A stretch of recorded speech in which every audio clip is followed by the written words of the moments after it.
کلام الله ته دا حق حاصل دا چې هغه د شفاعت کولو دپاره الله پاک په مخ کې زیات اصرار او زیات زور مظاهره وکړي.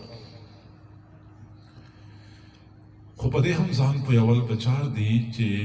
د رسول الله صلی الله علیه وسلم او د کتاب الله شفاعت او سفارش کې به هغو خلقو ته حصہ ملاویږي چې چا په دنیا کې د رسول الله او کتاب الله حقوق وپېژندل او هغه حق یې ادا کړ، او چا چې په دنیا کې د کتاب الله حق ادا نه کړ او د رسول الله صلی الله علیه وسلم حق یې ادا نه کړ، هغو دپاره په شفاعت کې هیڅ قسم ته حصہ موجوده نه ده.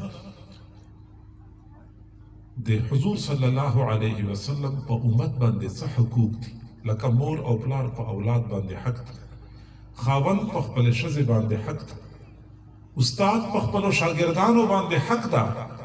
دغه رنګې رسول الله صلی الله علیه وسلم په امت باندې څه حق ده؟ دا یو مستقل موضوع ده.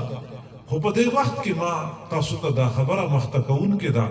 چې قرآن پاک په موږ تاسو باندې څه حقوق دي چې هغه حقوق ادا کو او قیامت په ورځ قرآن پاک موږ دپاره سفارش کوونکی جوړ شي او د قرآن پاک شفاعت په برکت سره د موږ